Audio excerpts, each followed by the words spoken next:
Smoking causes cancer. Smoking kills. புகைப்பிடித்தல் புற்றுநோயை உண்டாக்கும் மற்றும் உயிரை கொல்லும். Consumption of alcohol is injurious to health. மது அருந்துதல் உடல் நலத்திற்கு கேடு விளைவிக்கும். Be safe, don't drink and drive. பாதுகாப்பாக இருப்பீர், மது அருந்துவிட்டு வாகனம் ஓட்டாதீர்.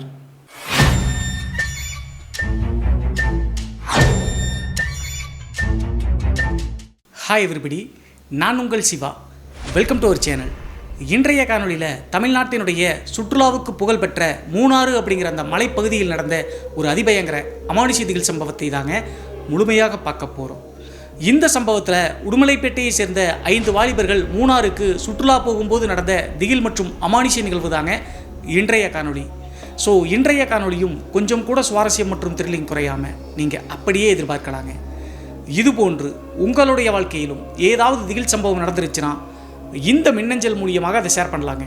ஒருவேளை மின்னஞ்சல் டைப் பண்ணுறது கஷ்டமாக இருந்துச்சு அப்படின்னா நம்ம சேனலினுடைய இன்ஸ்டாகிராம் லிங்க்கை கீழே டிஸ்கிரிப்ஷனில் கொடுத்துருக்கேங்க. அதில் போய் ஃபாலோ பண்ணிவிட்டு வாய்ஸ் நோட்டாக கூட ஷேர் பண்ணலாங்க. இது வரைக்கும் நம்ம சேனலை நீங்கள் சப்ஸ்கிரைப் பண்ணாமல் பார்த்துட்டு இருந்தாலும் சரி, புதிய பார்வையாளராக இருந்தாலும் சரி, வீடியோக்கு கீழே இருக்கக்கூடிய சப்ஸ்கிரைப் பட்டன் மற்றும் பெல் ஐக்கான் இரண்டையுமே கிளிக் பண்ணிடுங்க. நம்ம ஷோக்குள்ளே போகலாம்.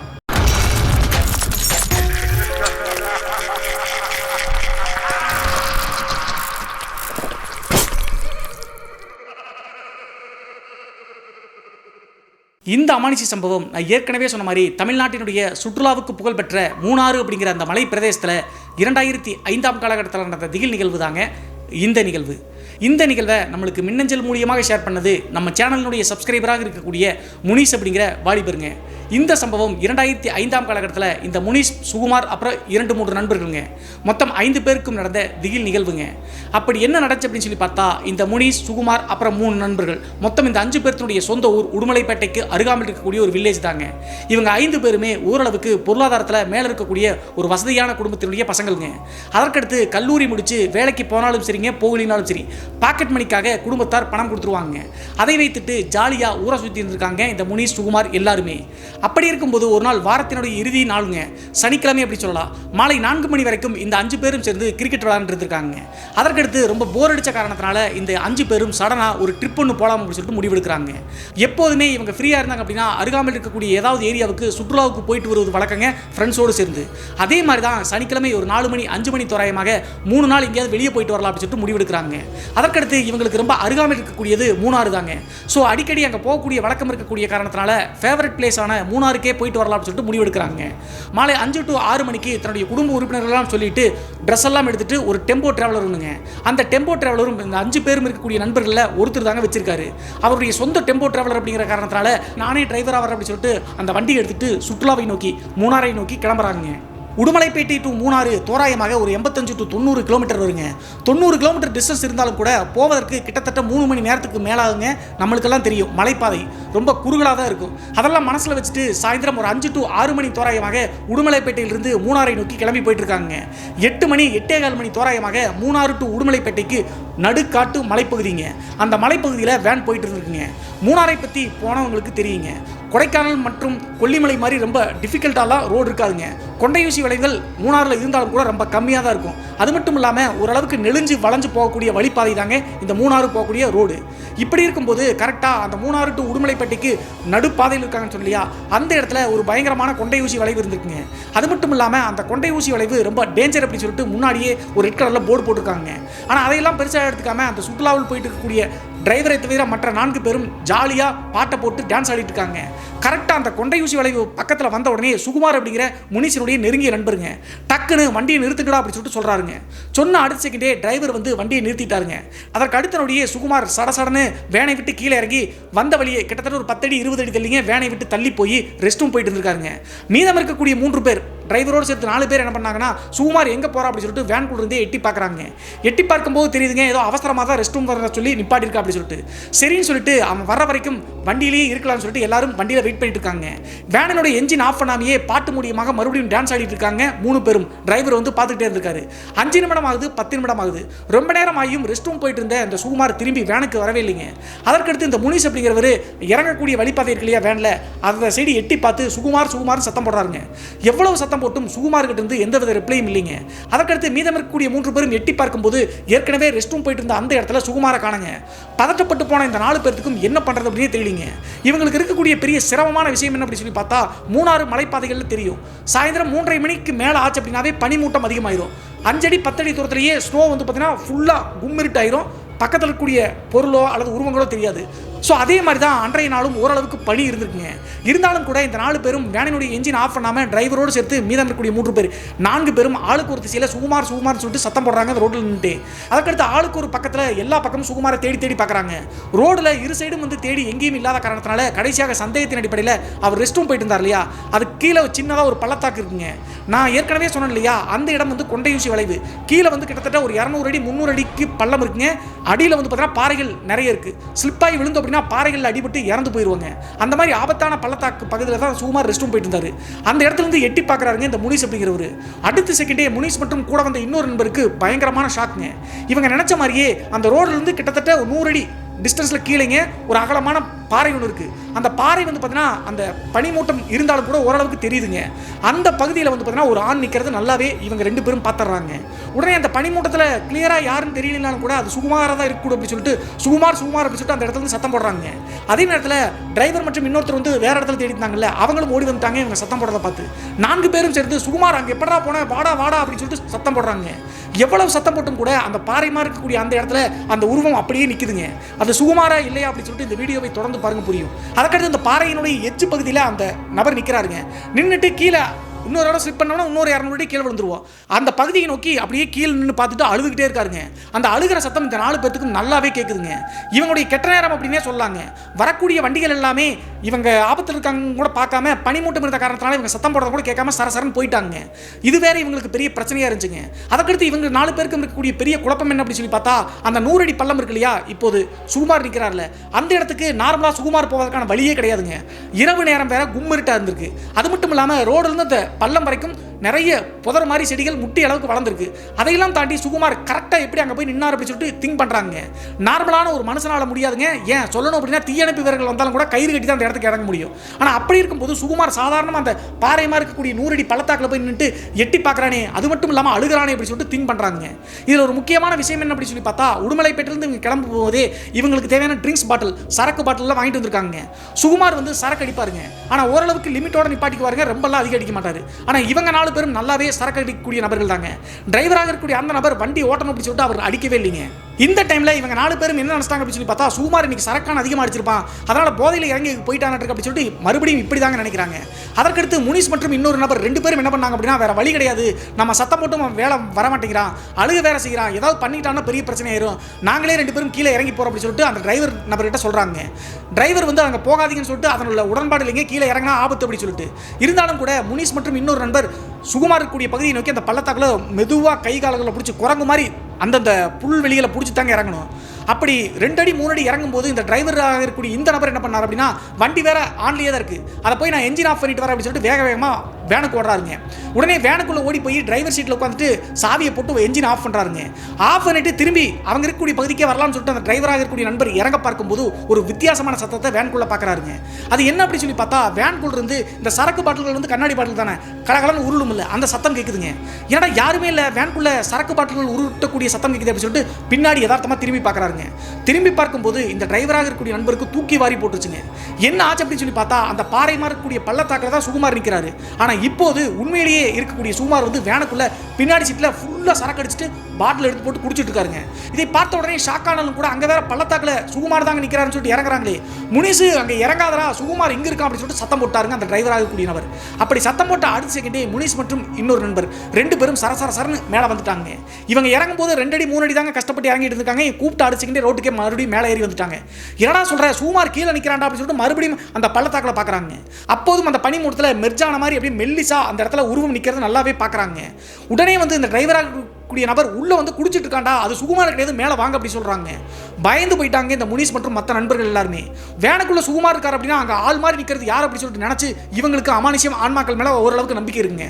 அதற்கடுத்து எல்லாருமே வேகமாக வேனுக்குள்ளே ஓடி வந்து பார்க்கும்போது டிரைவர் சொன்ன மாதிரியே சுகுமார் வந்து பார்த்தீங்கன்னா சரக்கை வந்து தண்ணி கூட மிக்ஸ் பண்ணலீங்க, ராவா அடிச்சிட்டு இருக்காரு. அவர் எப்போதுமே இப்படி பண்ண மாட்டாருங்க. மற்றவங்க எல்லாரும் கூட மட்டையாகிற வரைக்கும் அடிப்பாங்க, ஆனால் சுகுமார் லிமிட்டோட நிப்பாட்டிக்குவாருங்க. அது மட்டும் இல்லாமல் சாஃப்ட் ட்ரிங்க்ஸ் மட்டும் தான் குடிப்பார், பீர் அந்த மாதிரி. ஆனால் இப்போது வந்து பார்த்தீங்கன்னா ஹாட்டாக இருக்கக்கூடிய ட்ரிங்க்ஸ் எல்லாம் எடுத்து சாப்பிட்டுட்டு இருக்காருங்க. உடனே வேக வேகமாக ஓடி போய் சுகுமார் எங்கடா போனேன், நீ வேற அங்கே நிற்கிற மாதிரி நினச்சிட்டு பள்ளத்தாக்கில் இறங்கிட்டோம், எங்கள் உயிரே போயிருக்கும், எதுக்குடா அப்படி குடிக்கிற அப்படின்னு சொல்லிட்டு பேட்டில் புடுங்க பார்க்குறாங்க. ஏன்னா அவர் அளவுக்கு அதிகமாக குடிக்கிறார் அப்படின்னு சொல்லிட்டு நண்பர்களுக்கு தெரிஞ்சிச்சு. புடுங்க விடவே பண்ணிட்டாருங்க. அத்தனை சரக்குலையும் கேட்காம ஃபுல்லாக அடிச்சிட்டாரு. கிட்டத்தட்ட 5 நிமிடம் 10 நிமிடத்தில் மொத்த பாட்டில்களையும் முடிச்சுட்டு அப்படியே மயங்கின மாதிரி கண்ணெல்லாம் செவந்து போய் ஒரு வித்தியாசமான தோட்டத்தில் சீட்டில் சாஞ்சுக்கிட்டாருங்க. டிரைவராக இருக்கக்கூடிய அந்த நபர் என்ன பண்ணார் அப்படின்னா, அங்கே நம்ம பார்த்த அந்த உருவம் வந்து உண்மையிலேயே மனுஷன் கிடையாது, ஏதோ தப்பான விஷயம், அங்கே போக வேணாம் அப்படின்னு சொல்கிறாருங்க. உடனே முனிஸுக்கு டக்குன்னு சிங்க் ஆயிடுச்சுங்க. முனிஸ் ஓரளவுக்கு தைரியமான நபர் தாங்க. அதை கேட்ட அடுத்த செகண்டே வேகமாக ஓடி போய் அந்த பள்ளத்தாக்கு இருக்கக்கூடிய பகுதியை மறுபடியும் எட்டி பார்க்குறாருங்க. எட்டி பார்க்கும்போது முனிஸுக்கு மறுபடியும் ஒரு பெரிய ஷாக் தாங்க. அங்கே மனித உருவம் மாதிரி நின்று அந்த உருவம் அப்படியே அந்த பாறையினுடைய எஜ்ஜில் தான் நின்றுச்சு. கீழே வந்து ஒரு 200 அடி பள்ளம் இருக்குது இன்னும் சொன்னோம் இல்லையா, அதில் அப்படியே குதிக்கிற மாதிரி குதிச்சிருச்சுங்க. மேகமூட்டத்தில் அப்படியே அலை பாஞ்சிட்டு கீழே போகும்ல, அந்த மாதிரி அலை பாஞ்சிட்டு அந்த உருவம் கீழே விழுகுதுங்க. இதை பார்த்த உடனே டக்குன்னு பயந்து போன முனிஸ் வேகமாக வண்டி ஓடி வந்து வண்டி எடு அப்படி சொல்லிட்டு கத்துறாருங்க. டிரைவராக இருக்கக்கூடிய நண்பர் வண்டியை ஸ்டார்ட் பண்ண பார்க்குறாருங்க. வண்டி ஸ்டார்ட் ஆக மாட்டேங்குது. இவங்களுடைய கெட்ட நேரம் அப்படி சொல்லலாம். உடனே அதே டைமில் பதட்டப்பட்டு 4 பேரும் துடிச்சிட்டு இருக்காங்க. சுகுமார் மட்டும் சரக்கு அடிச்சுட்டு பின்னாடி சீட்டில் மட்டையான மாதிரி ஆயிட்டாரு. அதே டைமில் லோக்கல் இருக்கக்கூடிய ஜீப் டிரைவர் ஒருத்தருங்க, மூணாரை சேர்ந்தவராட்டுக்கு, அவரும் இன்னொரு நபரும் வண்டிக்கு பக்கத்தில் நெருங்கி வந்து இங்கே என்னப்பா பண்ணுறீங்க அப்படின்னு சொல்லிட்டு அந்த லோக்கலாக இருக்கக்கூடிய நபர் கேட்குறாருங்க. டிரைவர் ஒன்றுமில்ல, நான் ரெஸ்ட் ரூம் போன அப்படி சொன்னால் அடுத்த செகண்டே அந்த லோக்கல் நபர் என்ன சொல்கிறாருன்னா, இந்த இடத்துல வந்து ஆபத்தான இடம், இங்கே நிற்காதீங்கப்பா, கிளம்புங்கப்பா அப்படி சொல்கிறாருங்க. உடனே சரி நான் எடுத்துறேன் அப்படி சொல்லிட்டு வண்டியை அவங்க இருக்கும்போது ஸ்டார்ட் பண்ணுறாருங்க. ஸ்டார்ட் ஆயிடுச்சு. அடுத்த செகண்டே வண்டியை மூவ் பண்ணுறதுக்குள்ளேயே அந்த லோக்கல் இருக்கக்கூடிய 2 பேர் வந்தாங்கல்ல, அதில் ஒரு நபர் இன்னொரு நபர்கிட்ட என்ன சொல்கிறாரு அப்படின்னு சொல்லி பார்த்தா, இந்த இடத்துல தான் வந்து இவனுக்கு ரெஸ்ட் ரூம் போகணுமா, இங்கே ஏகப்பட்ட உயிர்கள் போயிருக்குது, இது கூட தெரியாதா, சாகிறதுக்குனே இந்த இடத்துல நிப்பாட்டுவானுங்களாட்டு அப்படி சொல்லிட்டு அந்த நபர்கிட்ட சொல்லிட்டு இருக்காருங்க. இதையும் இந்த 4 பேரும் காதல கேட்குறாங்க. அவங்க சொல்கிறதெல்லாம் யோசிச்சு பார்த்தா இவங்களும் வந்து உருவத்தை பார்த்தாங்க, ஏதோ தப்பான இடமாட்டுக்கு அப்படி சொல்லிட்டு வேகமாக வண்டியை பிடிச்சி மூணாருக்கு வந்து சேர்ந்துட்டாங்க. மூணாருக்கு வந்த பிறகு ரூம் வந்து புக் பண்ணணும் இல்லையா, ஹோட்டல் ரூமில் எல்லா ரூம்லையும் போய் தேடுறாங்க. ரூம் வந்து ஆல்ரெடி வெக்கேஷன் டைம், சனிக்கிழமை அப்படிங்கிறதுனால ஃபுல்லாக புக் ஆயிடுச்சுங்க. கடைசியாக 10:30 மணி 10:45 மணி தோராயமாக ஒரு பெரிய ஹோட்டலுங்க. அங்கே போய் ரூம் கேட்ட உடனே ஓகே சொல்லிட்டாங்க. அந்த ஹோட்டலுடைய பார்க்கிங்கில் வேன்லாம் போட்டுட்டு ட்ரெஸ் எல்லாம் எடுத்துட்டு ஹோட்டல் ரூமில் கொண்டு வந்து வைக்கிறாங்க. ஒவ்வொருத்தராக இறங்கி போகும்போது சுகுமாரை வந்து கூப்பிடுறாங்க, வாடா ரூமுக்கு போகலாம் அப்படின்னு சொல்லிட்டு. ஆனால் சுகுமார் வந்து ஃபுல் மப்பில் இருக்கக்கூடிய காரணத்தினால எந்திரிக்கவே முடியலைங்க. தன்னுடைய வாழ்நாளில் இது மாதிரி சுகுமார் குடிச்சதே கிடையாதுங்க. எல்லா நண்பர்களுக்கும் தெரியும், சின்ன வயதுலேருந்தே பார்த்துருக்காங்க. ஆனால் இப்போது ஏன் இப்படி பண்ணா அப்படின்னு சொல்லிட்டு ஒன்றும் புரியலிங்க. அது மட்டும் இல்லாமல் ரெஸ்ட் ரூம் போகிறேன்னு சொல்லிட்டு போனால் திரும்பி அவனை தேடும்போது அந்த பாறையில் நிற்கிற மாதிரி இருந்தான், பாறையில் தேடி இருக்கும்போது வண்டிக்குள்ளே இருந்தான், எல்லாமே குழப்பமாக இருக்கு அப்படின்னு சொல்லிட்டு திங்க் பண்ணிட்டு இருந்தாலும் கூட சுகுமாரை மறுபடியும் ரூம்குள்ளே இழுக்க பார்க்குறாங்க. எவ்வளவு கஷ்டப்பட்டும் சுகுமார் வந்து ரூமுக்கு வரவே இல்லைங்க. மட்டையாகி சிலை மாதிரி கிடக்கிறாரு. வேற வழி இல்லாமல் முனிஸ் மற்றும் இன்னொரு நண்பர் 2 பேரும் ஆளுக்கு ஒரு தோள்பட்டை இப்படி பிடிச்சிக்கிட்டு கைத்தாங்களா வந்து ரிசப்ஷன் பக்கத்தில் சுகுமாரை கூட்டிட்டு போறாங்க. உடனே அந்த ரிசப்ஷனில் இருக்கக்கூடிய ஹோட்டல் வரவேற்பாளர் இவங்களை பார்த்த உடனே ஒரு விஷயத்தை சொல்றாருங்க. இவர் வேற ஃபுல்லா மட்டை அடிச்சிருக்காருப்பா, தண்ணி அடிக்கிறது தப்பு கிடையாது, ஆனால் இன்னைக்கு ஃபுல்லாவே ஃபேமிலி ரூம்ஸ் தான் புக் பண்ணியிருக்காங்க, நீங்க போயிட்டு இப்படி தண்ணி அடிச்சுட்டு பக்கத்து ரூம்லாம் பிரச்சனை பண்ணக்கூடாது அப்படின்னு சொல்லிட்டு வார்ன் பண்றாங்க. அதே நேரத்தில் நீங்கள் தண்ணி அடித்தாலும் உங்கள் ரூம்குள்ளே இருந்துக்கணும், கதவுகளை தட்டுறதோ வெளியே வந்து ஆட்டம் போடுறதோ இதெல்லாம் செய்யக்கூடாது அப்படின்னு சொல்லிட்டு வார்ன் பண்ணுறாங்க. சரிங்கண்ணா நாங்கள் பார்த்துக்கிறோம் அப்படின்னு சொல்லிட்டு முனிஸ் மற்றும் இன்னொரு நண்பர் சுகுமாரை கூப்பிட்டு அவங்களுடைய ரூமுக்கு போயிட்டாங்க. ரூமுக்குள்ளே போன பிறகு சுகுமாரை வந்து படுக்க வைக்கிறாங்க. அப்போதே படுத்துட்டாரு. அவர் மறுபடியும் தண்ணி அடிக்கிற லெவலில் இல்லைங்க, சாப்பிடவும் முடியாது, அந்த அளவுக்கு மூக்கு முட்டை குடிச்சிருக்காருங்க. சுகுமார் குடிச்சது போக அரை பாட்டில் 1/4 பாட்டில் கொஞ்சம் ஹாட்டும் பீரும் இருந்திருக்குங்க. அதை மட்டும் மிச்சம் இருக்கிறதெல்லாம் எடுத்து மீதம் இருக்கக்கூடிய 4 பேரும் குடிச்சிருக்காங்க. அடிச்சுட்டு எல்லாரும் தூங்க ஆரம்பிக்கிறாங்க. ஹோட்டல்லே வந்து பார்த்தீங்கன்னா ஃபுட் கேட்டாங்கன்னா கொடுத்துருவாங்க. தேவையானதை சாப்பிட்டு தூங்க ஆரம்பிச்சிட்டாங்க. வரக்கூடிய வழிபாதையில் இருந்த சிரமங்கள், டிராவலினுடைய டயர்ட், அப்புறம் மூணாரினுடைய கிளைமேட் எப்படி இருக்குன்னு தெரியும் இல்லையா, பயங்கர குளிர் அடிக்கும். ஸோ அதையெல்லாம் யோசிச்சு ஆழ்ந்த தூக்கத்துக்கு போயிட்டாங்க. கரெக்டாக மிட் நைட் 1 மணி to 1:30 மணி இருக்குங்க. நல்லா தூங்கிட்டு இருக்கும்போது திடீர்னு இவங்க 4 பேருக்கும், அதாவது சுகுமாரை விட்டுருங்க, மீதம் இருக்கக்கூடிய 4 பேருக்கும் பயங்கரமான ஒரு அலறல் சத்தம் கேட்குதுங்க. அந்த அலறல் சத்தம் கேட்ட உடனே டக்குன்னு அரை போதையில் முடிச்சு எந்திரிச்சு பார்க்குறாங்க. எந்திரிச்சு பார்க்கும்போது இவங்க 4 பேரும் நினச்ச மாதிரி ஒரு பெரிய ஷாக் ஒன்றுங்க, சுகுமார் அங்கே இல்லை. இவங்க புக் பண்ணியிருக்கக்கூடிய ரூம் ஃபேமிலி ரூம் மாதிரிங்க, பெரிய ரூம் தான். அதே நேரத்தில் சோஃபா, அப்புறம் பெட்டு வந்து பார்த்தீங்கன்னா எக்ஸ்ட்ரா பெட்டு கொடுப்பாங்க. 2 பேருக்கு தனித்தனி கட்டல் இருக்குது, கீழேயும் கொஞ்சம் எக்ஸ்ட்ரா பெட்டு போட்டு படுத்துக்கலாம். ஸோ அந்த மாதிரி விலாசமாக இருக்குங்க. அப்படி இருக்கக்கூடிய இடத்துல சுகுமார் ஏற்கனவே படுத்திருந்த இடத்துல பார்க்கும்போது காணுங்க. அது மட்டும் இல்லாமல் அவங்களுடைய அறை கதவு திறந்துருக்குங்க, மெயின் டோர் கதவு. உடனே பதட்டப்பட்டு எட்டி போய் பார்க்குறாங்க மீதம் இருக்கக்கூடிய 4 பேரும். அந்த டைமில் இவங்களுடைய ரூமுக்கு பக்கத்தில் இருக்கக்கூடிய ரூமில் தான் அந்த அலறல் சத்தம் கேட்குதுங்க. வேகமாக ஓடி போய் பார்க்கும்போது ஒரு பெரிய ஷாக்ங்க. என்ன ஆச்சு அப்படின்னு சொல்லி பார்த்தா, அந்த சுகுமார் அப்படிங்கிறவர் இருந்தார் இல்லையா போதையில், அவர் வந்து பார்த்தீங்கன்னா பக்கத்து ரூமில் ஒரு காதலன் காதலி, அவங்க வந்து இன்னும் கல்யாணம் பண்ணல, காதலன் காதலியா அவனு எப்படின்னு தெரியல, பொள்ளாச்சியை சேர்ந்தவங்க, அவங்க 2 பேரும் வந்து பார்த்தீங்கன்னா அந்த பக்கத்து ரூமில் புக் பண்ணி ஸ்டே பண்ணியிருப்பாங்களாட்டுருக்கு. ஃபோன் கால் ஒன்று வந்திருக்குங்க அந்த காதலனுக்கு. ஃபேமிலியிலேருந்து யாரோ பண்ண காரணத்தினால அந்த பொண்ணு முன்னாடி பேச முடியாது இல்லையா, வெளியே வந்து பேசலாம்னு சொல்லிட்டு பால்கனி பக்கத்தில் கதவை திறந்து விட்டு போயிட்டாருங்க. அந்த டைம் பார்த்து இந்த சுகுமார் அப்படிங்கிறவர் டக்குன்னு அந்த ரூம்குள்ளே போய் அந்த பெண் படுத்திருந்தாங்க இல்லையா, அந்த பெண்ணை மிஸ்பிஹேவ் பண்ண ட்ரை பண்ணியிருக்காருங்க. உடனே அலறி அடித்து துடிச்சிருக்காங்க அந்த பெண்மணி. அதே டைமில் தான் இவங்க 4 பேரும் சுகுமாரனுடைய நண்பர்களும் ஓடி வந்திருக்காங்க. அந்த பால்கனிக்கு ஃபோன் பண்ணி பேசிட்டு இருந்த நபரும் சத்தம் கேட்டு வந்துட்டாரு. எல்லாரும் உள்ள ஓடி போய் பார்க்கும்போது சுகுமார் வந்து அப்போதும் அந்த பெண்ணை விடாம படுக்கையில தப்பா பிஹேவ் பண்ண பார்த்துருக்காருங்க. உடனே அந்த பெண்ணினுடைய காதலன் சுகுமாரை பலார் அடிக்கிறாருங்க. இந்த 4 பேரும் தடுத்து பார்க்குறாங்க, முடியல. அதற்கடுத்து மன்னிப்பு கேட்குறாங்க, தெரியாமல் பண்ணிட்டு அவன் போதையில் இருக்கான் அப்படின்னு சொல்லிட்டு. இந்த சத்தத்தை கேட்டு ஹோட்டலினுடைய மேனேஜ்மெண்ட் அப்புறம் அந்த ரிசப்ஷனிஸ்ட் எல்லாரும் வந்துட்டாங்க. வந்த உடனே நடந்த விஷயங்கள்லாம் கேட்டு இவங்க 5 பேர்த்தையும் திட்டுறாங்க, சுகுமாரை உட்பட. அவ்வளவு திட்டினாலும் கூட சுகுமார் வந்து எந்தவித பதிலும் பேசாமல் தலை கீழே தொங்க போட்டு அவருடைய ரூமில் போய் படுத்துட்டாருங்க. இந்த 4 பேர்த்துக்கு வந்தாங்க பயங்கர திட்டு விழுந்திருக்கு. வரும்போதே இந்த பையன் மட்டையாகி தான் வந்தான். உங்களுக்கு நான் ரூம் கொடுக்கக்கூடாதுன்னு நினச்சேன், எந்த பிரச்சனையும் பண்ண மாட்டேங்கன்னு நினச்சி தான் கொடுத்தேன்.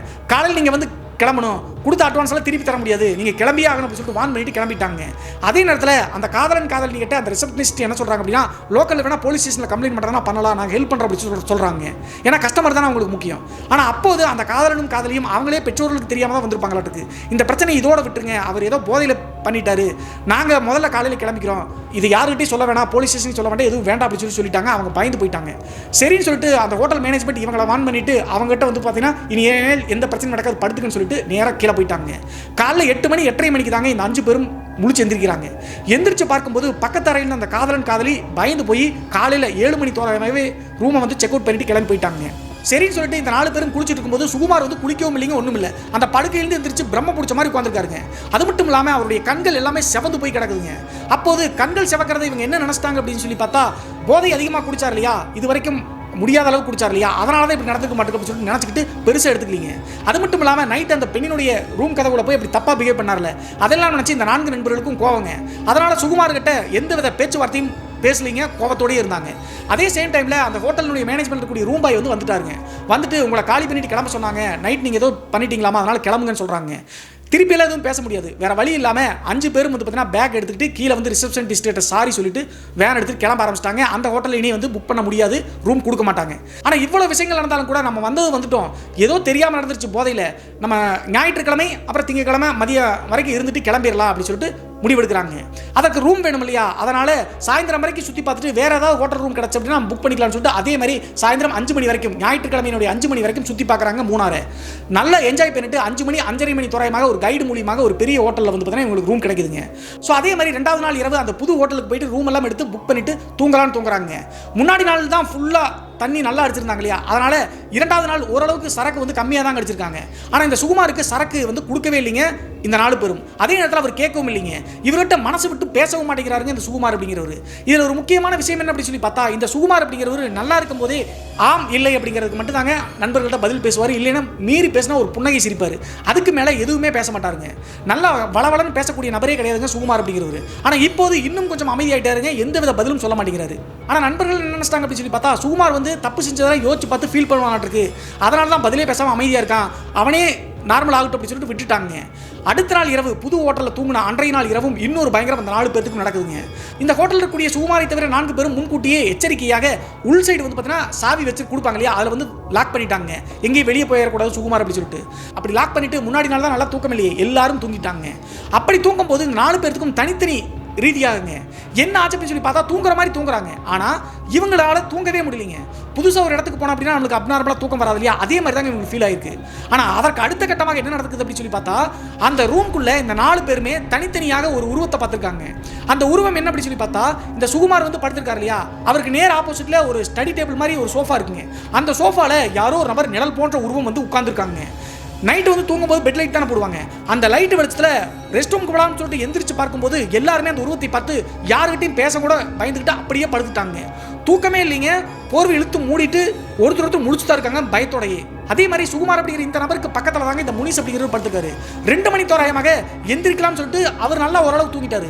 எந்திரிச்சு பார்க்கும்போது அவருக்கும் அதே உருவம் தட்டுப்பட்டிருக்குங்க. நேராக சுகுமாருக்கு காலடிக்கு பக்கத்தில் அந்த உருவம் உட்கார்ந்துருக்கிறத பார்த்து மிரண்டு போயிட்டாருங்க. உடனே போர்வை இழுத்து போத்திட்டு கத்தங்கோடலிங்க அப்படியே பயந்துக்கிட்டாரு எல்லாத்தையும் மாதிரியுமே.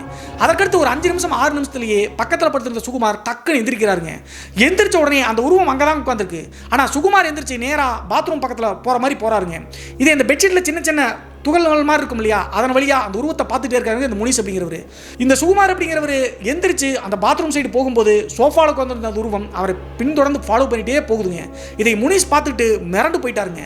அதற்கடுத்து ஒரு 2 நிமிஷம் 3 நிமிஷத்துக்குள்ளேயே பாத்ரூம்குள்ளே போன சுகுமார் தாழ்பால உள்ள வந்து டக்குன்னு வேகமாக சத்தமாக போடுறாருங்க. 1 நிமிஷம் 2 நிமிஷத்துலேயே ஆங்காரமாக அழுகிறாருங்க. தேம்பி தேம்பி அழுகக்கூடிய அந்த குரல் நல்லா கேட்குதுங்க. எல்லாத்துக்குமே தனித்தனியாக ஒவ்வொருத்தருக்கும் அந்த அழுகுரல் கேட்டாலும் கூட யாரும் எந்திரிக்க முயற்சி செய்யவே இல்லைங்க. ஏன்னா அந்த உருவத்தை பார்த்துட்டாங்க. ஏதாவது நம்ம சத்தம் போட்டு அதை பார்த்தோம்னு சொல்லி சொன்னால் தாக்கிருமோன்னு பயந்துட்டு ஒவ்வொருத்தரும் அப்படி தாங்க படுத்திருக்காங்க. நம்மளாக இருந்தாலும் அப்படி தான் செய்வோம். பாத்ரூமுக்குள்ளே போய் அழுதுட்டு இருந்த சுகுமார் கிட்டத்தட்ட 2 மணிக்கு ஆரம்பிச்சு 3 மணி 3:15 மணி வரைக்கும் அந்த அழுகையை நிப்பாட்டவே இல்லைங்க. நல்லா கேட்குதுங்க. ரூம்குள்ளே தூங்கவே முடியாத அளவுக்கு அழுகை குரல் கேட்குது.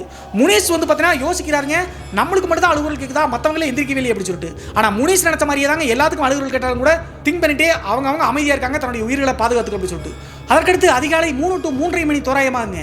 அந்த மூணாரில் ஏதோ பள்ளிவாசல் இருக்க மாட்டேங்க. அங்கே வந்து அந்த ப்ரேயருக்காக பாங்கு ஒழிக்கும் இல்லையா, அந்த பாங்கு ஒழிச்ச அடுத்த செகண்டே அழுதுட்டு இருந்த இந்த சுகுமார் அப்படிங்கிறவர் டக்குன்னு அந்த அழுகையை நிப்பாட்டிட்டாருங்க. அதற்கு பிறகுதான் அந்த ரூமே நார்மல் நிலைக்கு வரதை இந்த 4 பேரும் ஃபீல் பண்ணுறாங்க. இருந்தாலும் கூட உடனே அதுலேருந்து மீண்டு வரலைங்க, படுக்கையிலேருந்து எந்திரிக்கல. அதற்கு அடுத்து ஒரு 5 நிமிஷம் 6 நிமிஷத்துலேயே பாத்ரூம்குள்ளே அழுதுட்டு இருந்த சுகுமார் நேராக இங்கே வந்து படுக்கையில் படுத்துட்டாருங்க. அதற்கு அடுத்து தான் எல்லாருமே தூங்க ஆரம்பிச்சிருக்காங்க. காலையில் 8 மணி வரைக்கும் எந்திரிக்கவே இல்லை. 8 மணிக்கு எந்திரிச்ச பிறகு முனிஸ் தாங்க ஃபர்ஸ்ட் சொல்கிறாரு. என்ன சொல்கிறாரு அப்படின்னு சொல்லி பார்த்தா, இந்த ரூமில் எனக்கு தூக்கமே வரல, நம்மளை தவிர யாரோ ஒரு உருவம் உட்கார மாதிரியே அந்த சோஃபாவில் பார்த்து அப்படின்னு சொல்லிட்டு யதார்த்தமாக சொல்கிறாருங்க. இதை நண்பர்கள் நம்புவாங்களா நம்ப மாட்டாங்களா அப்படின்னு சொல்லிட்டு திங்க் பண்ணிட்டு தாங்க சொல்லியிருக்காரு.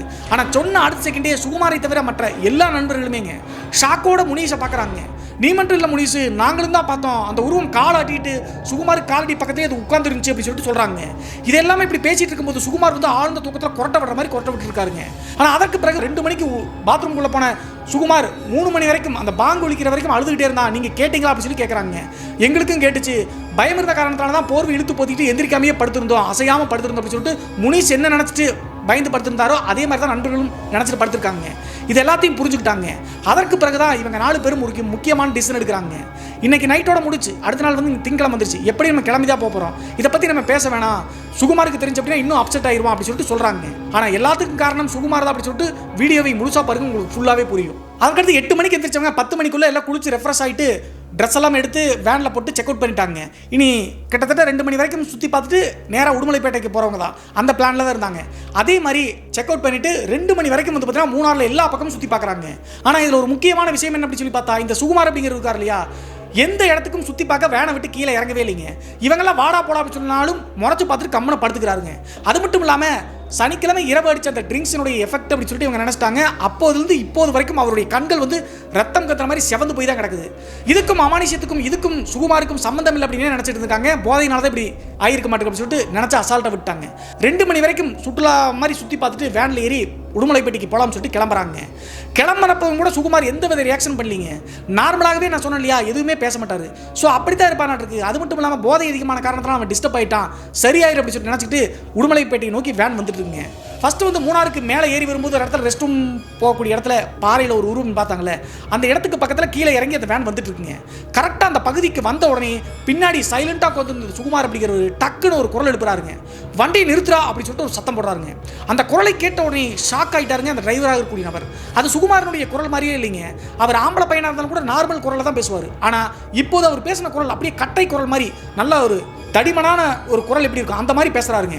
உடனே ஷாக்கானாலும் கூட டிரைவர் என்ன பண்ணார் அப்படின்னா, வரும்போதே இந்த இடத்துல அந்த பாறையில் அந்த பிரச்சனை நினச்சி ஒரு 10 அடி 20 அடி தள்ளி போய் நிப்பாட்டலாம்னு சொல்லிட்டு பதில் பேசாமல் வண்டியை மறுபடியும் மூவ் பண்ணுறாருங்க. நிப்பாட்டுன்னு சொல்கிறேன்டா அப்படின்னு சொல்லிட்டு டக்குன்னு சீட்லேருந்து எந்திரிச்சு டிரைவர் பக்கத்தில் வராருங்க. வரக்கூடிய அடுத்த செகண்டே வேனினுடைய பின்னாடி டயர் வந்து பார்த்தீங்கன்னா பட்டார்னு வெடிக்கிற சத்தம் கேட்குதுங்க. டயர்கள் எல்லாமே புதுசுங்க. ஆனால் வெடி சத்தம் கேட்ட உடனே ஓரமாக வந்து வண்டியை போட்டாங்க.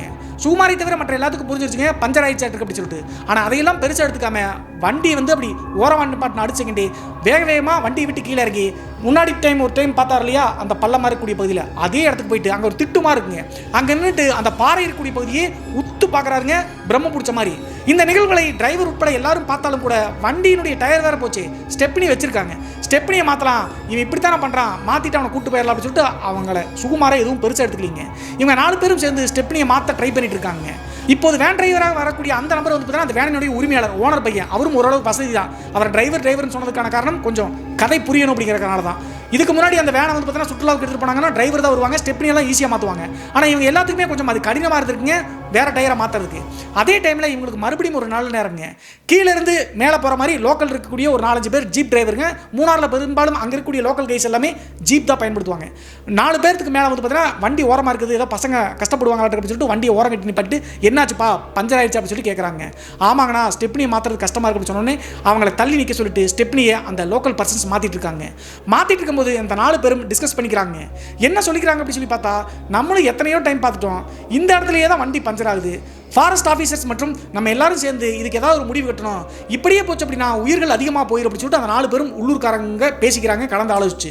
இதை எல்லாருமே சுகுமாரை தவிர மற்ற 4 பேரும் கேட்டுட்டு தாங்க இருக்காங்க. ஏன்னா இப்படி பேசுகிறாங்க, அன்னைக்கு எப்படி தான் இங்கே ரெஸ்ட் ரூம் போகும்போது இங்கே நிற்காதீங்கப்பா ஆபத்தான கிளம்புங்கப்பான்னு சொன்னாங்க, இப்போதும் வந்து பார்த்தீங்கன்னா இந்த லோக்கல் பர்சன்ஸ் இப்படி பேசிக்கிறாங்க அப்படின்னு சொல்லிட்டு இந்த டிரைவராக கூடிய நபர் முன்னாடி போய் உட்காந்துக்கிறாருங்க. உட்காந்துட்டு பேச்சு கொடுக்குறாருங்க. அண்ணா இங்கே அப்படி என்னதானே நடந்துச்சு, நீங்கள் என்னென்னமோ பேசிக்கிறீங்க அப்படின்னு சொல்லி கேட்கும்போது சிரிச்சுக்கிட்டே அந்த 4 பேரும் ஒரு விஷயத்தை சொல்லியிருக்காங்க. என்ன சொல்லியிருக்காங்க அப்படின்னு சொல்லி பார்த்தா, இந்த இடத்துல நீங்கள் ஓரங்கட்டி நிப்பாட்டின உடனே பஞ்சர் தான் ஆயிருக்குன்னு எங்களுக்கு தெரியும்ப்பா, இதே மாதிரி நிறைய டைம் வண்டியை வந்து பஞ்சராகி நிற்கும், ஆனால் மூணாறு மலைப்பகுதியில் பெரும்பாலும் பஞ்சராகக்கூடிய ஒரே இடம் இந்த இடம் தான். அது மட்டும் இல்லாமல் இந்த இடத்துல நிறைய பேர் காயங்களோடு அடிபட்டு வந்து பார்த்தீங்கன்னா உயிர் பொழைச்சிருக்காங்க, ஒரு சில பேர் இறந்துருக்காங்கப்பா. குறிப்பாக சொல்லணும் அப்படின்னா ஒரு 6-7 வருடங்களுக்கு முன்னாடி இருந்தால் இந்த மாதிரி இந்த இடத்துல அமானுஷங்கள் நடக்குது. அது மட்டும் இல்லாமல் பகல் டைம் அப்படிங்கிற காரணத்தினால பரவாயில்ல, பஞ்சரோடு வந்து நின்றுட்டு சேஃப்டியாக வந்து இறங்கிட்டு போயிடுறாங்க. ஆனால் இன்னும் சில பேர் டயர் வந்து வெடிச்சு பள்ளத்தாக்கில் விழுந்து வந்துன்னா சில பேர் காயப்பட்டுருக்காங்க, சில பேர் உயிர் போயிருப்பா அப்படின்னு சொல்கிறாங்க. சரிண்ணா இந்த இடத்துல மட்டும் ஏன் இப்படி நடக்குதுன்னு உங்களுக்கு தெரியுமா அப்படின்னு சொல்லிட்டு மறுபடியும் எதிர்கேள்வி கேட்குறாருங்க. அப்போது அவங்க சொன்ன விஷயத்தை கேட்டு அந்த டிரைவராக இருக்கக்கூடிய நண்பருக்கு தூக்கி வாரி போட்டுருச்சுங்க. அப்படி என்ன நடந்துச்சு அப்படின்னு சொல்லி பார்த்தா, நான் ஏற்கனவே சொன்னேன் இல்லையா, ஒரு 6 வருஷம் 7 வருஷத்துக்கு முன்னாடி அந்த லோக்கல் பர்சன் சொன்னாங்கல்ல, 6-7 வருடங்களுக்கு முன்னாடி அந்த இடத்துல ஒரு வாலிபர் வந்து தற்கொலை பண்ணி இறந்துருக்காருங்க. அவர் யார் என்ன அப்படின்னு சொல்லிட்டு வீடியோனுடைய கடைசியில் சொல்கிறேன். அந்த நபர் இறந்த பிறகு என்ன ஆகுது அப்படின்னு சொல்லி பார்த்தா, அந்த ஆன்மா வந்து பார்த்தீங்கன்னா அட்பாய்ஸாக தானே போயிருக்கு. நைட்டு நேரங்களில் யாராவது வண்டிகளை இங்கே ஓட்டிட்டு போனாங்க அப்படின்னா டக்குன்னு வந்து பார்த்தீங்கன்னா நடு ரோட்டில் நின்று நிப்பாட்டுமாமா. வண்டி நிப்பாட்டி முன்னாடி போய் பார்த்தோம்னா ஆள் இருக்க மாட்டாங்க. அதே நேரத்தில் பகல் டைமில் வந்து பார்த்தீங்கன்னா ஆட்களை நிப்பாட்டுறதுக்காக இந்த பஞ்சராக்கி விடுமாமா. இந்த மாதிரி நிறைய அப்நார்மல் விஷயங்கள் நடந்திருக்கு. அது மட்டும் இல்லாமல் உன் நண்பன் நின்றுட்டு ஒரு பள்ளத்தாக்க பார்த்துருக்கான்ல ஒரு குழியை, அந்த இடத்துல தான் அந்த கார் விழுந்து அந்த நபர் இறந்து போனால் தற்கொலை பண்ணிட்டா அப்படின்னு சொல்கிறாங்க. சொன்ன உடனே வேகமாக அந்த நண்பராக இருக்கக்கூடிய டிரைவர் ஓடி போய் மற்ற 3 பேர்த்தையும் கூப்பிட்டு வேகமாக சுகுமார் பக்கத்தில் போகிறாங்க. சுகுமார் பக்கத்தில் போயிட்டு சுகுமார் வாடா அப்படின்னு சொல்லிட்டு அவனை பிடிச்சி வழுக்க டைம் இழுக்கிறாங்க. ஆனால் இழுக்க அந்த சுகுமார் அப்படிங்கிற நபர் கீழே 100 அடி பள்ளத்தாக்கில் அந்த பாறை இருக்குல்ல, அந்த பாறையவே பார்த்துட்டு கண்ணீர் கதை வருதுங்க. அதற்கடுத்து ஒரு வழியாக கட்டாயப்படுத்தி வேனுக்குள்ளே கொண்டு வந்து உட்கார வச்சுட்டு மறுபடியும் ஸ்டெப்னியை மாற்றுறதுக்காக உதவி செஞ்சுருக்காங்க. அவனுக்கு என்னப்பா பிரச்சனை, ஏன் ஒரு மாதிரி இருக்கான் அப்படின்னு சொல்லிட்டு அந்த லோக்கல் பர்சன்ஸ் கேட்டிருக்காங்க. அவனுக்கு குடும்ப பிரச்சனைனா அதனால் இப்படி ஷேடாக இருக்கா அப்படின்னு சொல்லி சமாளிச்சிட்டாங்க. அதற்கடுத்து மறுபடியும் ஒரு 3/4 மணி நேரம் ஆயிடுச்சுங்க அந்த டயரை மாற்றுறதுக்கு. மாற்றிட்டு அந்த லோக்கல் பர்சன்ஸ் இங்கே நிற்க வேணாம்ப்பா நீங்கள் கிளம்புங்க அப்படின்னு சொல்லிட்டு வண்டி எடுத்துகிட்டு கிளம்பிட்டாங்க. உடனே கிளம்பலாம்னு சொல்லிட்டு வண்டியில் ஏறி அந்த டிரைவர் வந்து சாவியை போட்டு ஸ்டார்ட் பண்ணுறாருங்க. அப்போது முனிஸ் அப்படிங்கிற அந்த நபர் சுகுமார வேனுக்குள்ளே காணமுடா அப்படின்னு சொல்கிறாங்க. கிட்டத்தட்ட ஒரு 3/4 மணி நேரத்துக்கு முன்னாடி தான் அந்த பள்ளத்தாக்கு பக்கத்தில் அந்த திட்டுலேருந்து கூட்டு வந்து உட்கார வச்சுட்டு போனாங்க வழுக்க டைமா. ஆனால் இப்போது மறுபடியும் காணுங்க. நம்மளுக்கு தெரியாமல் எப்படி வண்டியை விட்டு கீழே இறங்கி போனா அப்படின்னு சொல்லிட்டு ஒன்றுமே புரியலிங்க இவங்களுக்கு. மறுபடியும் வந்து எல்லா பக்கம் தேடி பார்த்து எங்கேயும் கிடைக்காத காரணத்தினால கண்டிப்பாக அந்த பள்ளத்தாக்கு இருக்கக்கூடிய அந்த இடத்துல இருப்பான அப்படின்னு சொல்லிட்டு போய் எட்டி பார்க்குறாங்க. போய் எட்டி பார்க்கும்போது இவங்க நினச்சது சரிதாங்க. அதே 100 அடி பள்ளத்தாக்கில் அந்த பாறையில் நிற்கிறாங்க. நான் ஏற்கனவே சொன்னேன் இல்லையா, ரோட்டிலேருந்து அந்த பாறைக்கு இறங்கணும் அப்படின்னா பூரா புதர்கள் அண்டி போய் பயங்கரமான ஆபத்தான பகுதி, அதில் சாதாரணமாக இறங்கியெல்லாம் அங்கே போய் நிற்க முடியாது. ஆனால் இப்போது சுகுமார் அங்கே தத்ரூபமாக நிற்கிறாருங்க. முன்னாடி நாள் மூணாருக்கு போகும்போது அங்கே நின்னது அந்த உருவம் கிடையாது அப்படின்னு கூட நம்ம எடுத்துக்கலாம். ஆனால் இப்போது உண்மையிலேயே சுகுமார் தாங்க நிற்கிறாங்க, பகலில் நல்லாவே தெரியுது. அதே நேரத்தில் இவங்க 4 பேரும் கத்துறாங்க சுகுமார் சுகுமார் அப்படின்னு சொல்லிட்டு. மறுபடியும் சுகுமார் வந்து பார்த்தீங்கன்னா அந்த பாறையினுடைய எஜ்ஜில் நின்று கீழே நிற்கக்கூடிய அந்த 200 அடி பள்ளத்தாக்கப்பட்டு அழுதுகிட்டே இருக்காருங்க, நெஞ்சில் அடிச்சுக்கிட்டே. இவங்க கத்தி சத்தம் போடுறத பார்த்து போயிட்டு கூடிய வாகன ஓட்டிகளை நிப்பாட்டி அவங்களும் உதவிக்காக தம்பி வந்துரு அப்படி சொல்லி சத்தம் போடுறாங்க. அதற்கு பிறகு ரொம்ப நேரம் ஆகியும் சுகுமார் அந்த இடத்த விட்டு நகரவே இல்லைங்க. இவங்க சத்தம் போடுறத வந்து திரும்பி கூட பார்க்க மாட்டேங்கிறாரு. கடைசியாக காஞ்ச குச்சி ஒன்று ரோட்டில் இருந்துருங்க, அதை எடுத்து முனிஸ் வந்து சுகுமாரை நோக்கி வீசியிருக்காருங்க. வீசின அடுத்த செகண்டே முதுகில் பட்டு டக்குன்னு திரும்பி பார்த்துருக்காருங்க. கண்ணெல்லாம் செவந்து போய் ஒரு மணி நேரத்தில் கருவிலையும் பிடிச்ச மாதிரி சுகுமாரனுடைய மோத்தோட்டமே மாறிடுச்சுங்க. அப்போதே இவங்க 4 பேருக்கும் சந்தேகம் வந்துருச்சு, ஏதோ பொசஸ் பண்ணிருச்சு. லோக்கல் பர்சன்ஸ் வேறு இப்படி சொன்னாங்க, அந்த தற்கொலை செய்த நபரினுடைய ஆவியாக தான் இருக்கணும்னு சொல்லிட்டு மனசில் நினச்சிருக்காங்க. இதெல்லாம் மனசில் வச்சுட்டு சுகுமார் வந்துடுறா அவங்க அப்பா அம்மாவுக்கு நாங்கள் என்னடா பதில் சொல்லுவோம் அப்படின்னு சொல்லிட்டு முனிஸ் அழுகிறாருங்க. அவர் தான் ரொம்ப உற்ற நண்பன். உடனே வந்து பார்த்தீங்கன்னா அந்த குச்சியை தூக்கி வீசின அடிச்சுக்கிட்டு திரும்பி பார்த்தவர் சரணுங்க. நான் ஏற்கனவே சொன்னேன் இல்லையா, தீயணைப்பு வீரர்கள் கூட அதில் மேலே ஏறி சாதாரணமாக வர முடியாது. ஆனால் இந்த சுகுமார் அப்படிங்கிறவர் முட்டியடிக்கு புதர் மாதிரி செடிகள் வளர்ந்துருக்கல, அந்த செடிகளில் மெத்தையில் மதக்கிற மாதிரி அப்படியே தாண்டி தாண்டி தாண்டி வராருங்க. தரையில் அவருடைய கால் படுதா இல்லையானே தெரியலிங்க, செடிகள் அந்தளவுக்கு புதரமாக இருக்குது. அசால்ட்டாக வந்து பார்த்தீங்கன்னா கைப்பிடிகள் எதையுமே பிடிக்காம சரசரன்னு மேலே வந்துட்டாருங்க. இது எல்லாருமே அந்த டூரிஸ்ட்டில் வந்த வாகன ஓட்டிகள் எல்லாருமே பார்த்துட்டு இருக்காங்க ஆச்சரியத்தோட. கடைசியாக மேலே வந்து அடுத்த செகண்ட் எதுவுமே பேசாமல் அவருடைய வேனில் போய் ஏறி பின்னாடி சீட்டில் உட்காந்துட்டு அப்படியே படுத்துட்டாருங்க. இதெல்லாம் பார்த்த 4 பேத்துக்கு எப்படியோ வேனுக்கு வந்துட்டான், நம்ம உடுமலைப்பேட்டில் எடுத்து அவன் வீட்டில் சேர்த்திட்டா போதும். ஏன்னா அவங்க அப்பா வந்து கொஞ்சம் கோவக்காரருங்க, சுகுமாரனுடைய அப்பா. நம்மளுக்கும் சேர்த்து திட்டு விடுவோம் அப்படின்னு நினச்சிட்டு நேராக உடுமலைப்பேட்டைக்கு வந்து சேர்ந்துட்டாங்க. வந்துட்டு சுகுமாரனுக்கு போய் அவங்களுடைய வீட்டில் விட்டாங்க. அவங்களுடைய வீட்டுக்கு போய் சேர்ந்துட்டாங்க. நடந்த விஷயங்களை யாருமே சுகுமாரனுடைய குடும்பத்திலையோ அல்லது நம்ம அம்மா அப்பாட்டையோ சொல்லக்கூடாது அப்படின்னு சொல்லிட்டு முடிவெடுத்து கிளம்பிட்டாங்க. ஆனால் அன்றைய நாள் இரவே சுகுமாரனுடைய வீட்டிலேயே என்ன நடச்சு அப்படின்னு சொல்லிட்டு தெரிஞ்சுக்கிற வகையில் ஒரு பயங்கரமான காட்சி நடந்துச்சுங்க. என்ன ஆச்சு அப்படின்னு சொல்லி பார்த்தா, சுகுமாரனுடைய வீட்டை பொறுத்தளவு நான் ஏற்கனவே சொன்னேன் இல்லையா, ஓரளவுக்கு வசதியானவங்க அப்படின்னு சொல்லிட்டு அக்கா ஒருத்தவங்க இருக்காங்க, 5 வயசுக்கு மூத்தவங்க. அம்மா அப்பாவை விட அக்கா தாங்க சுகுமாருக்கு ரொம்ப செல்லம். அக்கா வந்து அவருக்கு அம்மா மாதிரின்னு வச்சுக்கலாமே. அதே நேரத்தில் இவங்க பெரிய பெட்ரூம் தாங்க. அந்த பெட்ரூமில் அக்காவும் தம்பியும் தள்ளி தள்ளி பெட் இருக்குது, அங்கே படுத்துக்குவாங்க. அப்பா அம்மாவுக்கு தனி பெட்ரூம் இருக்குது. ஸோ அப்படி அன்றைய இரவு தூங்கும்போது நைட்டு வந்து சாப்பிட கூட இல்லைங்க. சுகுமார்கிட்ட போய் சாப்பிட்றா அப்படின்னு சொல்லிட்டு அவங்க அக்கா சொல்லும்போது எதுவுமே பேசாமல் குப்பரை கடிச்சு படிச்சுட்டாரு. சரி, டூர் போன காரணத்தினால உடம்பு அலைச்சலாக இருக்கும், காலையில் நார்மல் ஆயிரும் அப்படின்னு சொல்லிட்டு அவங்க அக்கா விட்டுட்டு போய் அவங்களுடைய பெட்டில் போய் படுக்கிறாங்க. ஒரே ரூம் தான் சொன்னேன் இல்லையா. நைட்டு ஒரு 1:30 மணி 2 மணி தோராயமாக இருக்குங்க. தன்னுடைய அக்காவுக்கு யாரோ தன்னை மேலே தப்பாக தொடுற மாதிரி ஃபீல் தென்படுதுங்க. டக்குன்னு தூக்கத்திலிருந்து முடிச்சு பார்க்கும்போது பயந்து போயிட்டாங்க. என்ன ஆச்சு அப்படின்னு சொல்லி பார்த்தா, தன்னுடைய தம்பியான சுகுமார் இருக்கார் இல்லையா, ரொம்ப பாசமாக இருந்த பையன் அக்கா மேலே, அந்த பையன் அவங்க அக்காவை வந்து மேலே வலுக்கட்டாயப்படுத்தி தப்பாக பிஹேவ் பண்ண பார்க்குறாங்க. இதை பார்த்த உடனே அவங்க அக்கானால சத்தமும் போட முடியல. அப்பா அம்மாவுக்கு தெரிஞ்சுன்னா அசிங்கமாயிரும்.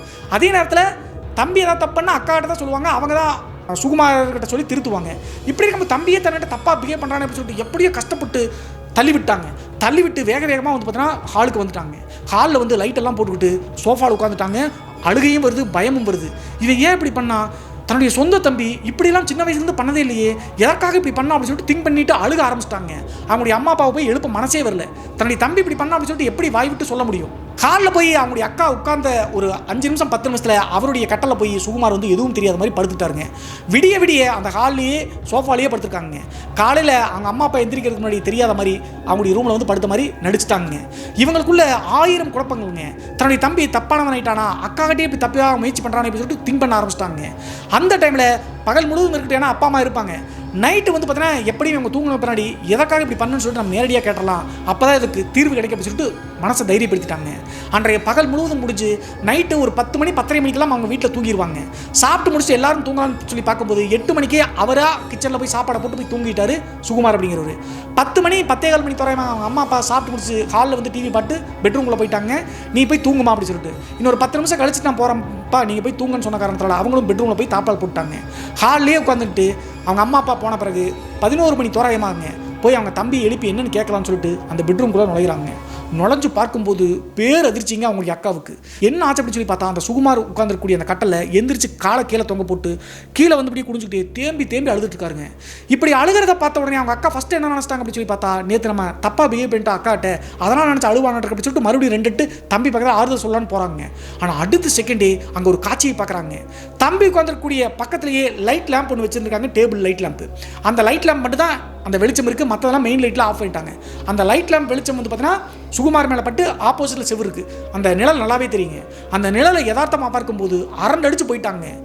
தம்பி உட்காந்துருக்கூடிய பொசிஷனும் அந்த செவுத்தில் அவருடைய நிழல் தெரிய விஷயமும் மேட்சே ஆகலைங்க. விகாரமான தோட்டத்தில் அப்படியே பெருசாக காமிக்குதுங்க.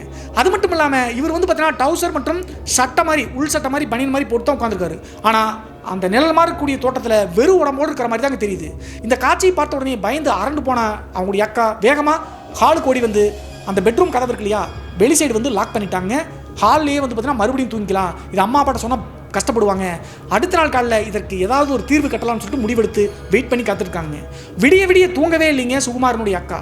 அடுத்த நாள் காலையில் எந்திரிச்ச உடனே அவங்களுடைய அப்பா அம்மா வந்து பார்த்தீங்கன்னா ஒரு கம்பெனி வச்சுருக்காங்க. அந்த கம்பெனிக்கு வந்து சொந்த கம்பெனி தான், அங்கே கிளம்பிடுவாங்க. போயிட்டாங்க. கரெக்டாக ஒரு 9 மணி 10 மணி தோராயமாக அவங்க அக்காவுக்கு தோழி ஒருத்தங்க இருக்காங்க பக்கத்து வீட்டில், அவங்கள கூப்பிட்டு உடுமலைப்பேட்டை மாரியம்மன் கோவில், புகழ்பெற்ற கோவில், அந்த கோவிலுக்கு போயிருக்காங்க. அங்கே போயிட்டு மனசுக்குள்ளே எல்லாத்தையும் வேண்டிட்டு தன்னுடைய தம்பியினுடைய பேரில் அர்ச்சனை பண்ணியிருக்காங்க. அது மட்டும் இல்லாமல் சாமி கழுத்தில் போட்ட மாலை ஒன்று அர்ச்சகிட்ட இருந்து வேண்டி கேட்டு வாங்கிட்டாங்க. வாங்கிட்டு நேராக வீட்டுக்கு வர்றாங்க. அன்றைய காலை 9 மணிக்கு போனவங்க சாயந்தரம் 6 மணி 7 மணிக்கு தாங்க வீட்டுக்கு வர்றாங்க, நிறைய பக்கம் ஃப்ரெண்ட்ஸோட சுற்றிட்டு. அதே நேரத்தில் அவங்க அம்மா அப்பாவும் வந்துட்டாங்க. இவங்க அவ்வளவு நேரம் கழிச்சு வருவதற்கான காரணம் தனியாக வந்து வீட்டுக்குள்ளே போனால் தன்னுடைய தம்பி ஏதாவது பண்ணிடுவானா அப்படின்னு சொல்லிட்டு. அது மட்டும் இல்லாமல் அவங்க அக்காவுக்கு புரிஞ்சிச்சிங்க, தம்பி நார்மலாக அதை பண்ணல, ஏதோ அவனை ப்ரொசஸ் பண்ணியிருக்க அப்படின்னு சொல்லிட்டு உள் மனசு புரிஞ்சிருச்சு. ஆனால் சொல்லவே இல்லை. கரெக்டாக அவங்க அப்பா அம்மா வரும்போது இவங்களும் வீட்டுக்குள்ளே போகிறாங்க. போன உடனே கோயிலுக்கு போயிட்டு வந்து அப்படி சொல்லிட்டு நீங்கள் திருநீர் வச்சுங்க, நீங்களே வந்து தம்பியினுடைய நெத்தியில் திருநீர் வச்சு விடுங்க அப்படின்னு சொல்லிட்டு அவங்க அக்கா வந்து பெற்றோர்கிட்ட சொல்கிறாங்க. பெற்றோர்களும் சரின்னு சொல்லிட்டு திருநீரை வாங்கிட்டு நேராக பெட்ரூம்குள்ளே போகிறாங்க. அப்போதும் சுகுமார் தூங்கிட்டு தான் இருக்காரு. அந்த சுற்றுலாவுக்கு போயிட்டு வந்தாலும் படுத்தே தான் தூங்கிட்டு இருக்காரு. கேட்டாலும் பதில் சொல்ல மாட்டேங்கிறாரு. சரின்னு சொல்லிட்டு விட்டுட்டாங்க, நார்மலாக ஆயிடுவோம் அப்படின்னு சொல்லிட்டு. திருநீர் எடுத்து பக்கத்தில் போயிட்டே இருக்கும்போது அவங்களுடைய அக்கா சாமி கழுத்தில் போட்ட மாலையும் எடுத்து பின்னாடியே போயிட்டு இருக்காங்க. 2 அடி 3 அடி பக்கத்தில் சுகுமாருக்கு பக்கத்தில் நெருங்கி போன அடிச்சுக்கிட்டே படுத்திருந்தவர் அப்படியே தூக்கி பட்டார்னு வீசின மாதிரி கட்டந்து வீசி விழுந்த மாதிரி உட்காந்து சம்பளம் போட்டு உட்காந்துட்டாருங்க. அது மட்டும் இல்லாமல் இவங்க பக்கத்தில் நெருங்கி வர செவுத்தொட்டி கதறாருங்க. இதெல்லாம் பார்த்தா பெற்றோர்களுக்கு புதுசாக இருந்த காரணத்தால் என்னடா பண்ணுற அப்படின்னு சொல்லி கேட்குறாங்க. ஆனால் அவங்களுடைய அக்கா சுதாரிச்சுக்கிட்டு சாமி கழுத்து இந்த மாலையை அப்படியே தூக்கி வீசிட்டாங்க அவர் மேலே. கரெக்டாக கச்சிதமாக அவருடைய கழுத்தில் போய் விழுந்துருச்சுங்க. விழுந்து அடிச்சுக்கிட்டே துள்ளுறாருங்க. துள்ள இந்த சைடு வந்து மீன் தொட்டி மாதிரி ஒன்று வச்சுருக்காங்க, அது உடஞ்சி லைட்டெல்லாம் உடஞ்சி உப்புற கொண்டு பிடிச்சிட்டாங்க. இவங்க சத்தம் போட்டதில் பக்கத்து வீட்டுக்காரங்க எல்லாரும் ஓடி வந்துட்டாங்க. நண்பர்களும் பக்கத்து வீட்டு தான் எல்லாரும் ஓடி வந்துட்டாங்க. அப்போது அவரை பார்க்கும்போது முடியெல்லாம் நட்டுக்கிட்டு முகத்தோற்றம் அவரை மாதிரியே இல்லைங்க, விகாரமாக இருக்குது. கண்ணெல்லாம் கருவிளையம் பட்ட மாதிரி செவந்து போய் கிடக்குதுங்க. நண்பர்களும் ஓடி வந்து என்னடா பண்ணீங்க தம்பிக்கு இப்படியெல்லாம் பண்ண அப்படின்னு சொல்லிட்டு எல்லா விஷயங்களையும் அந்த கூட்டத்தோட அவங்க அப்பா அம்மா அப்புறம் ஃப்ரெண்ட்ஸ் எல்லாத்துக்கிட்டையும் சொல்லிட்டாங்க. போயிட்டு வந்து அன்றைக்கி நாள் நைட்டே மேலே தப்பாக பிஹேவ் பண்ண தம்பி ட்ரை பண்ணா அப்படி சொன்ன உடனே அவங்க அப்பா வந்து பிடிச்சி அடிக்கிறாருங்க. ஆனால் உடம்புல பேய் இருக்குன்னு சொல்லிட்டு அவங்க அப்பாவுக்கு தெரியல. அப்பா அவனை அடிக்காதீங்கப்பா, அவன் நார்மலாக செய்யலை, வேறு ஏதோ அவனை அண்டி இருக்க மாட்டேங்க அப்படின்னு சொல்லிட்டு அவங்க அக்கா சொல்கிறாங்க. கடைசியாக இதெல்லாம் ரியலைஸ் பண்ண அவங்களுடைய அப்பா என்ன பண்ணார் அப்படின்னா, பொள்ளாச்சி டு மீனாட்சிபுரத்துக்கு இடைப்பட்ட இடம் கேரளாவுடைய பார்டரில் வந்து பார்த்தீங்கன்னா ஒரு குருமார் இருக்காருங்க. அவர் யார் அப்படின்னு சொல்லி பார்த்தா வருடம் முழுவதும் வந்து பார்த்தீங்கன்னா ஐயப்பனை வேண்டி ஐயப்பனுக்காகவே வாழ்ந்த ஒரு நபருங்க. கல்யாணம்லாம் பண்ணிக்கல, எப்போதுமே இருமுடி கட்டி எப்போது வேணாலும் ஐயப்பன் கோவில் திறக்கிறாங்களோ அப்போல்லாம் அங்கே இருப்பார். அவரை கூப்பிடுறதே வந்து ஐயப்பன் ஐயர் அப்படின்னு தான் கூப்பிடுவார். கிட்டத்தட்ட 90 வயசுக்கு மேலே இருக்கக்கூடியவர். அவரை எப்படி உங்களுக்கு தெரியும் அப்படின்னா, வருடத்திற்கு ஒரு முறை கார்த்திகைக்கு வந்து பார்த்தீங்கன்னா இருமுடி கட்டினாங்க அப்படின்னா அவர் அங்கேருந்து கூப்பிட்டு வந்து அவர் கையால் தான் இருமுடி கட்டிட்டு போகுது சுகுமாரனுடைய அப்பாவினுடைய வழக்கம். அவருடைய ஞாபகம் வந்த காரணத்தினால சுகுமாரை கம்பல் பண்ணி ஒரு 2 காரை பிடிச்சி கட்டி ஃப்ரெண்ட்ஸோடு சேர்ந்துட்டு அந்த இடத்துக்கு கூப்பிட்டு போகிறாங்க. அங்கே கூட்டிகிட்டு போய் அந்த ஐயப்ப சாமியை வேண்டக்கூடிய குருமார் இருக்கார் இல்லையா, அவர் வீட்டுக்கு முன்னாடி வீடு கோவில் எல்லாம் ஒன்று தாங்க, அங்கே கூப்பிட்டு போய் நிற்க வைக்கிறாங்க. உடனே எல்லாத்தையும் பிடிச்சிட்டு அந்த வயதான குருமார் மாதிரி கூடிய நபர் ஒரு சின்ன ரிச்சுவல் மாதிரி பண்ணி ஐயப்பனை மனசில் வேண்டுன்னு அடுத்த செகண்டேங்க அந்த ஆன்மா வந்து பார்த்தீங்கன்னா கதறுதுங்க. நான் சொல்லிடுறேன், என்னை விட்டுருங்க அப்படின்னு சொல்லிட்டு பேச ஆரம்பிக்குதுங்க. அந்த உடம்புல இறங்கிடுச்சாட்டிருக்கு. அதற்கடுத்து நீ யார் என்ன அப்படி சொல்லி கேட்கும்போது எல்லா விஷயங்களையும் ஒன்று விடாமல் சொல்லுதுங்க. அந்த மூணாரை சேர்ந்த லோக்கல் கைஸ் சொன்னாங்க இல்லையா, கிட்டத்தட்ட 6 வருடம் 7 வருடத்துக்கு முன்னாடி ஒருத்தர் தற்கொலை பண்ணிட்டார் அப்படின்னு சொல்லிட்டு அந்த நபரினுடைய ஆன்மா தாங்க இப்போது சுகுமாரனுடைய உடம்புல இருக்குது. அது மட்டும் இல்லாமல் அவர் வேறு யார் அப்படின்னு சொல்லி பார்த்தா கோவையை சேர்ந்த ஒரு பிஸ்னஸ் மேனுங்க. ஆனால் அவருக்கு திருமணமாகல, அப்போது 30 வயசுக்கு மேலே இருந்திருக்கு. அந்த நபருடைய பேரை சொல்ல வேணாங்க. அவர் என்ன பண்ணியிருக்காரு அப்படின்னு சொல்லி பார்த்தா ஒரு finance company, 2 wheeler company finance இருக்கும் இல்லையா, அதை நடத்திட்டு இருக்காரு. திருமணமாகாததுக்கு ஒரு முக்கியமான காரணம் இருக்குங்க, யாருமே அவருக்கு பொண்ணு கொடுக்கலீங்க. எதனால் அப்படி சொல்லி பார்த்தா அவர் பெண்கள் விஷயத்தில் ரொம்ப வீக்கான நபருங்க. பணத்தை யாராவது பெண்கள் கிட்ட கொடுத்தாரு அப்படின்னா திருப்பி வாங்க மாட்டார். இப்படியே பெண்கள் விஷயத்தில் பணத்தை பூரா அனாவசியமாக செலவழிச்சு கடைசியாக கடனாளி ஆகிட்டாருங்க. பேங்க்லேருந்தும் கொஞ்சம் பணம் வாங்கியிருக்காரு. நிறைய இடங்களில் வந்து பார்த்தீங்கன்னா கடனாளிகள்கிட்டையும் பணம் வாங்கி தான் அந்த ஃபைனான்ஸ் கம்பெனி நடத்திட்டு இருக்காரு. லாஸ்ட்டாக இதோடைய கெட்ட பழக்கம் காரணத்தினால திவாலாகி என்ன பண்ணுறது அப்படின்னே தெரியலீங்க. கடனாளிகள் மற்றும் பேங்க் எல்லாமே கழுத்து நெருக்க ஆரம்பிச்சிட்டாங்க பணத்தை திருப்பி கட்ட சொல்லி. இது வரைக்கும் வசதியாக வாழ்ந்துட்டுமே இப்போது நம்மளால இப்படி ஆயிட்டுமே அப்படின்னு சொல்லிட்டு யோசிச்சுட்டு அந்த நபர் என்ன பண்ணார் அப்படின்னா மூணாரை நோக்கி தன்னுடைய கார் எடுத்துட்டு வெறி கொண்டு செத்தலான்னு தாங்க வந்திருக்காரு. கரெக்டாக இவங்க வந்து பார்த்தீங்கன்னா அந்த பாறை மாதிரி கூடிய இடத்துல சுகுமாரனார் இல்லையா, அந்த இடத்துக்கு வந்த உடனே காரை வேணும்னே உள்ளே விட்டு குப்பருக்கு விழுந்து அந்த பாறை பக்கத்தில் தான் தொடுத்து நின்றுருக்கு. அந்த காரோட சேர்த்து தலையில் அடிபட்டு கார்லேயே இறந்துருக்காரு. அப்படி இறந்து போன அந்த வாலிபரனுடைய ஆன்மா அந்த லோக்கல் நபர்கள் சொன்ன மாதிரி அடிக்கடி வந்து பார்த்தீங்கன்னா வாகன ஓட்டிகள் இரவு நேரத்தில் போகும்போது டக்குன்னு முன்னாடி வந்து உருவம் மாதிரி நின்று நிப்பாட்டுறது, பஞ்சராய் ஆட்கள் நிப்பாட்டுறது, இது எல்லாத்தையும் செஞ்சுருக்குங்க. அது மட்டும் இல்லாமல் சுகுமாரை எதற்காக ப்ரொசஸ் பண்ணி சொல்லி பார்த்தா கரெக்டாக முதல் டைம் மூணாரை நோக்கி போகும்போது அந்த பள்ளத்தாக்கு பக்கத்தில் ஒரு மேகம் மாதிரி உருவம் இருந்துச்சு, அந்த பாறையிலேருந்து கீழே குதிச்சுன்னு சொன்னோம் இல்லையா, அந்த உருவம் வந்து பார்த்தீங்கன்னா அந்த இறந்து போன வாலிபரனுடைய ஆவிதாங்க. ஆனால் அப்போதைய சுகுமாரை ப்ரொசஸ் பண்ணியிருக்குங்க. ரெஸ்ட் ரூம் போகலாம்னு சொல்லிட்டு சுகுமார் முதல்ல வண்டி நிப்பாட்டிட்டு போயிட்டு இருந்தார் இல்லையா, அப்போது அந்த சைடு ஏதோ சத்தம் கேட்டுருக்கு அப்படின்னு சொல்லிட்டு அந்த பாறை இருக்கக்கூடிய பகுதியில் எட்டி பார்த்துருக்காருங்க. எட்டி பார்த்த உடனே அந்த உருவத்தை தத்ரூபமாக பார்த்துட்டாருங்க.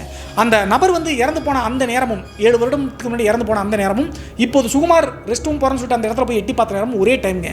எல்லாமே நேரம் காலம் சிங்கான காரணத்தினால டக்குன்னு சுகுமாரை ப்ரொசஸ் பண்ணி அப்போதுலேருந்தே ஃபாலோ பண்ணிட்டு வந்துருக்குங்க.